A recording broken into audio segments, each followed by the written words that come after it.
Alexandra Eala didn't win the Lexus Ilkley Open with ACES. Lizette Cabrera did. And that one statistical fact reveals everything the highlight reels refuse to show you.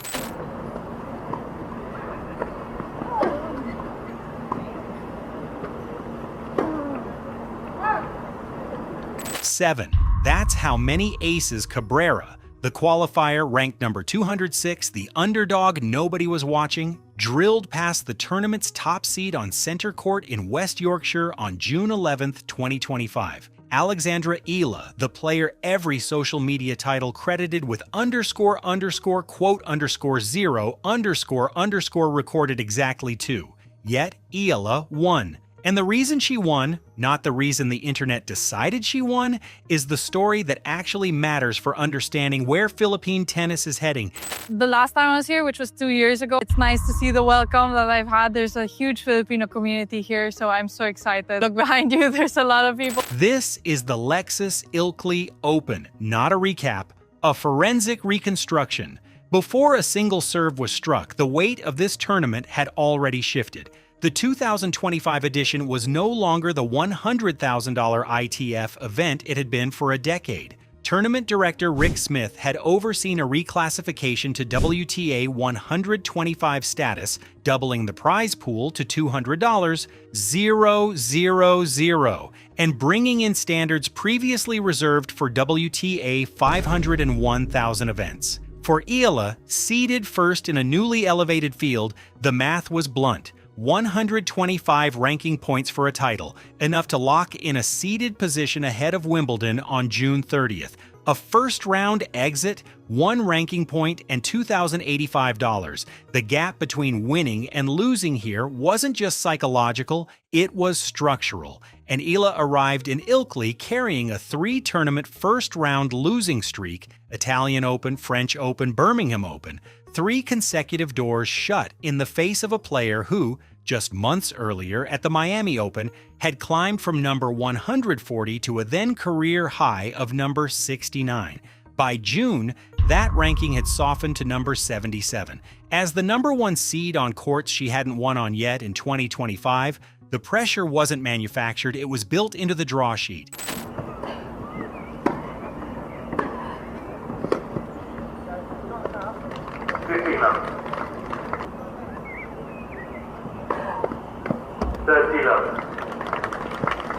But here's what made this match more complicated than the seeding suggested. Standing across the net was Lizette Cabrera, 27 years old, Filipino-Australian by heritage, ranked number 206 and a qualifier. That last part matters more than the ranking.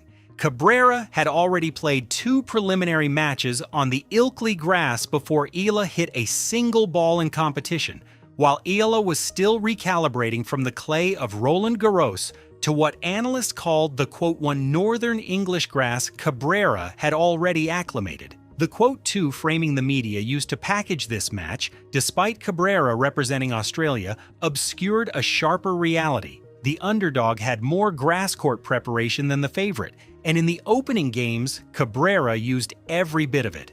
The first set began with Cabrera exploiting Eala's rhythm deficit, flat ground strokes, slice. Eala, a left-handed Rafael Nadal Academy product built on heavy topspin and grinding defensive grit, found herself down 3-1, a familiar and dangerous scoreline given her recent exits.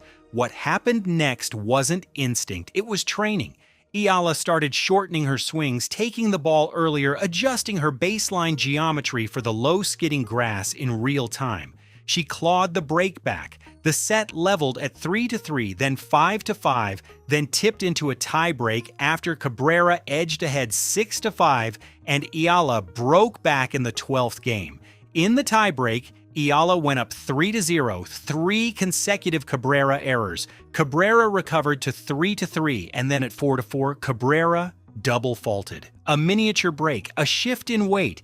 Eala blasted a forehand down the line to reach set point and closed it out 7-4. That double fault at 4-4 wasn't a footnote. It was the pivot of the entire match. For us was surprising. He came down, he took a racket, He's playing to her. He gives some tips to Alex. The second set became a controlled execution. Eala moved from 2-2 to 5-2 with the kind of measured acceleration that doesn't photograph well but wins matches. Cabrera saved 2 match points at 5-2, 40-15, showing she hadn't conceded anything quietly, but Eala served it out. Final score 7-6, 4, 6-3. 1 hour and 45 minutes, and that's where the statistical record becomes the real story. The viral headline __quote_3___ wasn't a minor inaccuracy. It was an inversion of the match. Cabrera recorded 7 aces, Eala recorded 2. The word ace appeared in the title of the video coverage as though it belonged to the winner. It belonged to the loser. What Eala actually produced was a 72.9% first serve win rate, 35 points won from 48 first serves landed, compared to Cabrera's 61.4%. Eala won 28 receiving points to Cabrera's 20. The match was decided not by service power, but by service efficiency and return dominance. Fans conflating clutch serves and service winners with aces is understandable. Strategically, though, it erases the specific skill that actually separated Eala from Cabrera on that day, and that distinction matters because it surfaces the one gap in Eala's game that no ranking number conceals. 2 days later, Eala faced Valentina Reiser of Switzerland, ranked number 230, and dismantled her 6-1, 6-2. First serves landing at 78%. Dominant, controlled. The Reiser match was Eala at her most efficient, but the quarterfinal exposed a different ceiling entirely. Rebecca Marino, Canadian, 34 years old, ranked number 107, defending champion of the Ilkley Open, carried a weapon Eala still couldn't match, a professional-grade grass court serve. Marino struck 9 aces to Eala's 1. After Eala took the first set 6-1 in under 30 minutes, Marino adjusted her return positioning, broke Eala early in the second, and returned a 6-0 set. A third set followed, nip and tuck, Eala recovering from 1-3 to lead 4-3 before Marino's experience in pressure situations proved decisive. Marino won the tiebreak 7-6-4, match over.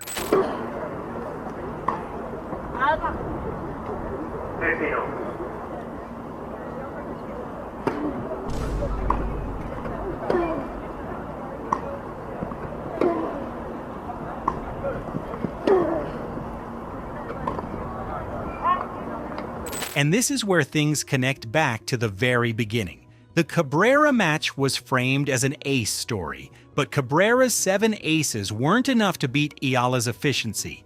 Then Marino hit 9 aces against Eala and won, same statistical category, entirely different result. Because at number 107, with a grass court specialist's serve and the decision-making of a 34-year-old veteran, those aces weren't noise. They were load-bearing. What Cabrera's 7 couldn't do, Marino's 9 could, and because Marino built a point structure around them that Eala's return game simply couldn't dismantle. The broader trajectory confirms this isn't a small gap.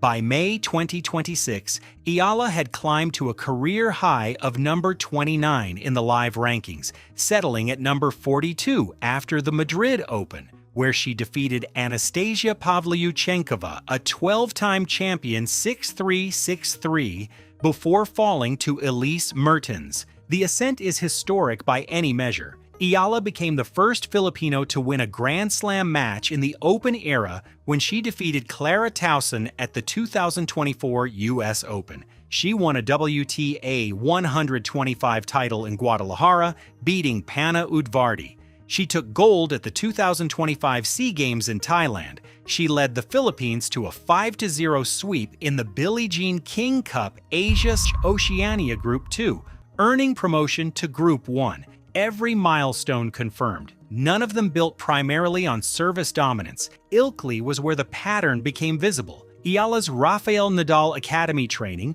4+ hours of on-court work daily, 2 hours of strength and conditioning. Disciplined recovery sessions has produced one of the most complete return games and baseline presences in the WTA outside the top 20.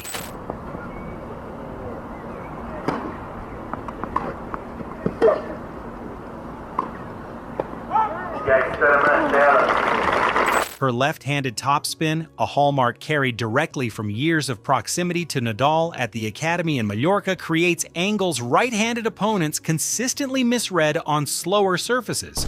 On grass, where the ball skids low and stays low, that topspin loses some of its bite, and a serve that produces 2 aces per match becomes the lever a player like Marino can pull. Eala has been direct about what drives her through all of it. To be Filipino is something I take so much pride in. That pride isn't abstract. It pushed her through 3 consecutive first-round exits before Ilkley. It pushed her through a 1-3 deficit in the 3rd set of a quarterfinal against a defending champion before the match finally slipped away. Whether Alexandra Eala has the psychological makeup for elite tennis, Ilkley answered that. The question that remains open, the one the WTA draw sheet will eventually force an answer to, is whether the player who reached number 29 without a dominant serve can reach the top 10 with the same weapon profile, or whether Cabrera's 7 aces in West Yorkshire were quietly a preview of the ceiling.